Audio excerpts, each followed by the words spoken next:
અમદાવાદમાં કાર સાથે કેનાલમાં 3 યુવકો પડ્યા અને મોટો ખુલાસો થયો છે અને સ્કોર્પિયો કાર માલિક સૌરભ ગુપ્તાનું નિવેદન સામે આવ્યું છે।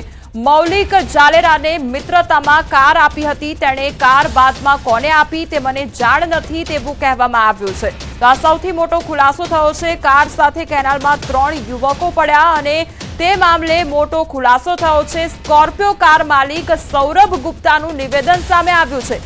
મૌલિક જાલેરાને મિત્રતામાં કાર આપી હતી તેવું કહેવામાં આવ્યું છે। તેણે કાર બાદમાં કોને આપી તે મને જાણ નથી।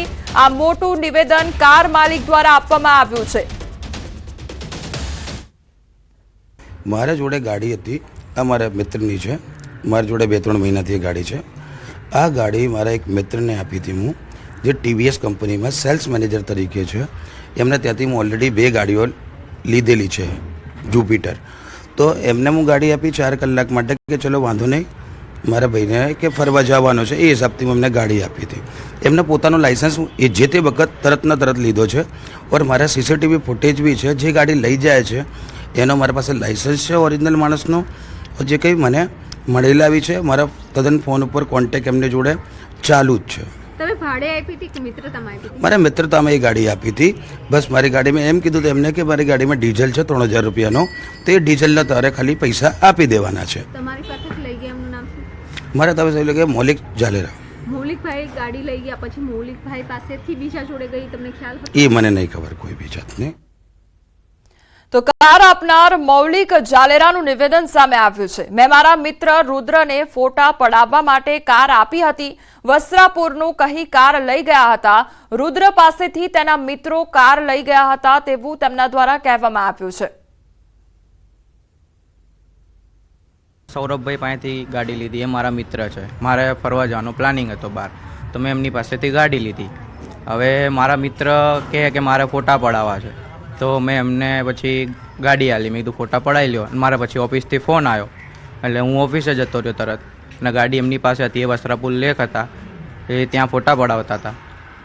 એટલે તમને તમારા મિત્ર કોણ ફોટા પાડવા લઈ ગયું? રુદ્ર લઈ ગયો તો ફોટા પડાવવા માટે। રુદ્રભાઈ જ્યારે ફોટા પાડવા લઈ ગયા એને તમને શું કીધું? કે મારે ફોટા પડાવવા છે કે ઘડીક, કે આપો ને ગાડી એમ। તો પછી મેં વાંધો ને, મેં પછી હું ઓફિસે જતો રહ્યો, મેં દીધી મિત્રતા તરીકે। અને એના જે 3 મિત્ર છે એને ગાડી આપી દીધી। પછી આ બધી ઘટના બની। હવે એ 3ને હું ઓળખતો બી નથી। તો બીજી તરફ આ નિવેદન અમિત શાહનું સામે આવ્યું છે। મને ગઈકાલે 7:15 વાગે સમાચાર મળ્યા અને ગાડી કેનાલમાં ઉતરી ગઈ છે। 3 યુવાનો સ્કોર્પિયો ગાડી સાથે કેનાલમાં પડી ગયા। મને જાણ થતાં તાત્કાલિક બેરેજમાં કોલ કરી તાકીદે પાણીનું વહેણ બંધ કરાવ્યું હતું। કોર્પોરેટર મેહુલ શાહને મેં સ્થળ પર મોકલ્યા હતા। હું વિધાનસભામાં હતો અને આ જમીન એએમસી અને કલેક્ટર વચ્ચેની છે। આ જમીનનો રોડ પહોળો કરી પ્રોટેક્શન મુકાય તેવું અમે કરીશું। તો બીજી તરફ યુવાનોને આ સબક શીખવાડ્યું જેવું છે। જીવના જોખમે રીલ્સ ન બનાવાય તે પ્રકારની વાત તેમના દ્વારા કરવામાં આવી છે।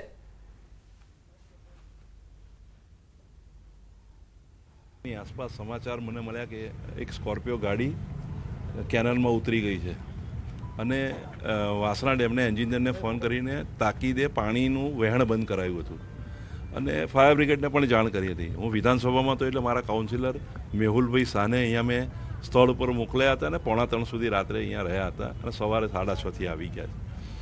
તો આ વિસ્તારની જમીન કલેક્ટર અને કોર્પોરેશનની વચ્ચે લડતી હોય છે, પણ છતાં રોડ પહોળો કરીને 2 બાજુ કંઈ પ્રોટેક્શન મુકાય એવું અમે 100% રજૂઆત કરી।